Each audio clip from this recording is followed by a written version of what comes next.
근데 지역 국립대를 보면은 아무래도 이제 교과 성적, 그러니까 뭐 사실 이제 학종은 지방에서 공부 잘하는 아이들이 서울부터 생각하는 경향이 있으니까. 그렇죠. 예, 그러면 학생부 성적, 교과 성적으로 우선으로 뽑는 이제 교과 전형이 우위에 있다고 볼 수 있는데, 제가 9개 거점 국립대 보니까 2019학년도 기준으로요. 전국의 교과형이 41.4%인데 국립대가 평균에서 거의 비슷하더라고요. 40%가 넘더라고요. 그러니까 아마 교과형은 거의 지방 국립대에서 많이 뽑는다. 이렇게 해도 무리가 없을 것 같은데 여기하고 연관된 질문입니다.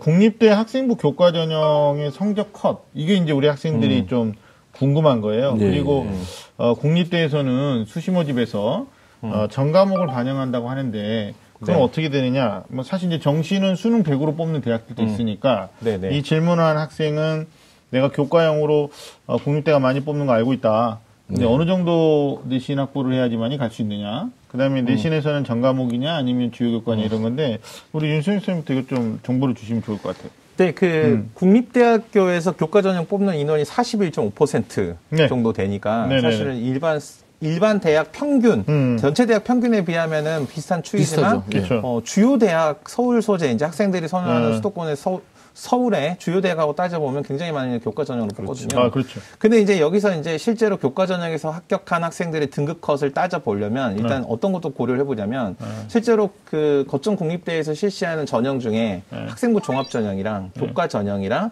그 다음에 다른 전형이나 그다음에 그거 빼고 이제 지역 균형 선발 전형이라든지 이것의 경쟁률이 얼마나 높은가를 따져 보면은 사실은 특정 전형하고는 상관없이 경쟁률이 사실 대동소이하거든요. 한 6대 1에서 한 15대 1 사이 정도 되는데 특징이 뭐냐면 이 보통 서울에 있는 주요 대학들은 특정 전형에 최저가 있고 없고에 따라 가지고 학생들이 30대 1에서 100대 1도 되기도 하고 이런 등락이 굉장히 심한데 여기는 어떤 전형이냐하고는 상관없이 일반적으로 고른 경쟁률을 보인다는 거예요. 그래서 보통 이 국공립대학을 지원하는 학생들의 특징은 요연을 바라고 지원하는 학생들이 없어서 대체로는 안정적인 어떤 교과 성적, 학업 성취도를 가지고 있는 학생들이 지원을 해서 비교적 큰 이변도 없고요.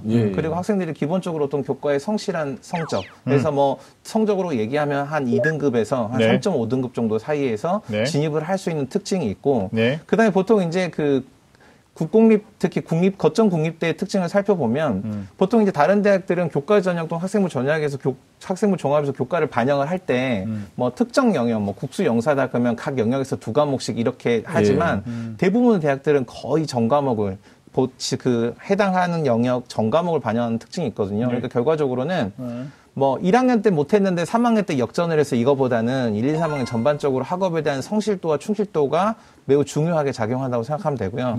충남대 같은 경우가 사실은 예체능 과목 빼고는 전 과목 다 이렇게 반영하는 대학이고, 충북대 제주대 같은 경우는 1학년 때는 국수형 4과까지, 그다음에 2학년, 3학년 과정에서는 인문은 국수형 4고, 자연은 국수형 과라고 하니까 보통 학생들이 그러거든요. 자연 학생 미리 언제 결정하냐면 자연계열 사실 입학하면서 나는 자연계열이다 이러고 입학을 하거든요. 그래서 1학년 때부터 그런 걸 다 내버리는데 그런 학생들 가긴 좀 어렵다 이렇게 생각하면 될 것 같습니다. 지금 언급하지 않으신 충남북대나 제주대를 빼고 대부분의 또 국립대들은 학생부 교과형이지만 또 전교과를 요구하는 대학들도 있거든요. 왜냐하면 그게 이제 국가의 교육 목표를 이제 충실하게 이행해줘야 되기 때문에 그런 거고, 이제 사실은 이제 지방에 대학이 있으면은 학생부 종합이 현실적으로 어려워요. 왜냐하면 일단 서울 수도권에 많은 학생들이 살고 있고, 지방을 가려면 그래도 최소한 2시간, 3시간 차를 타고 가야 되는데, 거기에 자소서 내고, 추천서 내고, 면접하러 가고, 이게 이제 현실적으로 좀 불편한 부분들이 있죠. 그러다 보니까, 국공립 입장에서는 국가의 정책 중에 하나의 학종을 유지는 해야겠고, 그렇지만 또 현실적으로는 좀 많이 지원이 어렵고, 그러면 결과적으로 이제 교과 전형에 이제 좀 더 비중이 높을 수밖에 없는 이제 그런 구조고, 근데 한 가지 이제, 국립대에서 하나 알아둬야 할 게 뭐냐면, 국립대는 역시 이제 우리나라에 필요한 거의 모든 과목들이, 모든 전공들이 다 있다는 거죠. 그래서 제주도나 이제 여수 쪽에 가면 수산 쪽도 있는 거고요. 이제 그러다 보니까, 학과에 따른 점수차가 좀 나긴 나요. 그럼 그렇죠. 대표적으로 강원대 같은 경우에는 사범대 같은 경우 굉장히 점수가 높지만 또 한편으로 이제 축산대는 되게 촘촘하게 많이 있거든요. 아주 세분화져가지고. 근데 옛날에는 이제 축산대라고 그래가지고 이름이 이랬는데 지금은 또 헷갈려요. 이름도 동물, 생명, 자원 해가지고 예, 학생들이 이제 이게 생명과학건지 예, 축산인지 모르고 또 지원하기도 하지만 어쨌든 그런 쪽에서는 점수가 조금 낮은 것은 또 사실이거든요. 그러면 이제 국립대에서 몇 등급이냐라고 하는 부분이 이제 네가 가고 싶은 학과가 어디냐에 의해서도 또 성적 차이가 좀 나니까 학생들은 또 그것도 감안을 하셔야 된다. 그러니까 정재수 선생님 말씀 이렇게 들어보면은 이제 학과마다 어떤 편차가 있긴 하지만 입시 성적이 근데 이 국공립대학 같은 경우는 이변이 그렇게 크진 않는 것 같아요. 맞아요. 그래서 이제 기존의 입시 정보, 그러니까 기존 전년도의 경쟁률과 전년도의 합격 커트라인이나 이런 대학이 공개한 자료를 보면 현실적으로 조금 기대를 할 만한 그런 지원을 할 수 있다. 그런 설계를 할 수 있다. 이렇게 이해할 수 있을 것 같아요. 오해하지도 말아야 될 것이에요. 오해하면 안 되는 게, 그러면 이제 낮다는 게 몇 등급이냐. 글쎄요, 뭐 제가 봤을 때는 농대나 아니면 뭐 산림대 뭐 이런 쪽으로 했을 때 4등급에서 크게 벗어나진 않아요. 네, 4등급 이하로 안 떨어진. 그래도 훅 떨어지지는 않더라고요. 정재 선생님 말씀하신 것처럼, 저도 말씀드렸는데, 국립대가 과가 많아요. 나중에 입결을 보면 이 편차 굉장히 큽니다. 맞습니다. 그러니까 우리 윤신 선생님 말씀해 주신 2등급에서 3.5등급 내에서 합격자 분포합니다. 이거는 이제 평균치고 추정치니까 국립대가 논술 전형 보는 대학은 경북대하고 부산대밖에 없죠. 그러니까 전 프로테지로 따지면 4.7%밖에 안 돼요. 나머지 대학들은 전부 교과, 종합 이렇게 뽑고 있는데 종합보다는 그래도 교과를 더 많이 뽑고 있다. 성실하게 내신 관리하는 학생들이 좀 더 유리하다라는 말씀으로 우리 친구가 질문했던 것에 대해서 답변해 주신 것 같아요. 그거 하나 좀 말씀 빠진 게 있는데 국립대의 또 특징 중에 하나가 복잡한 수능 최저 학력 기준. 네, 맞습니다.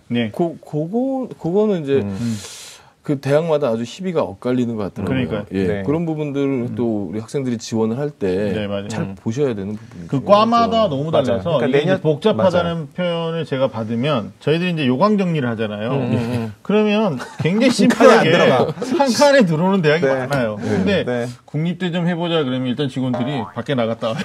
그러니까 너무 힘들어. 이 국공립대 모집 요강을 보면 수능 최저 때문에 표가 안 예뻐. 안 예뻐. 맞아요. 그래서 거기다 뭐라고 쓰냐면 저기 주요 표시해놓고 학과마다 다름. 이렇게 해야 되니까 너무 다르죠. 그러니까 아마 학부모님들, 학생들 이렇게 이것도 어떻게 보면 대학 자체가 서열화를 이렇게 이끌고 있다라고 보는 게 분명히 최저학력 기준이 높은 학과가 있고요. 좀 다소 용이한 학과가 있어요. 그게 곧 메이저와 마이너로 구분하는 이런 이제 경계선이 되지 않을까라는 생각도 듭니다.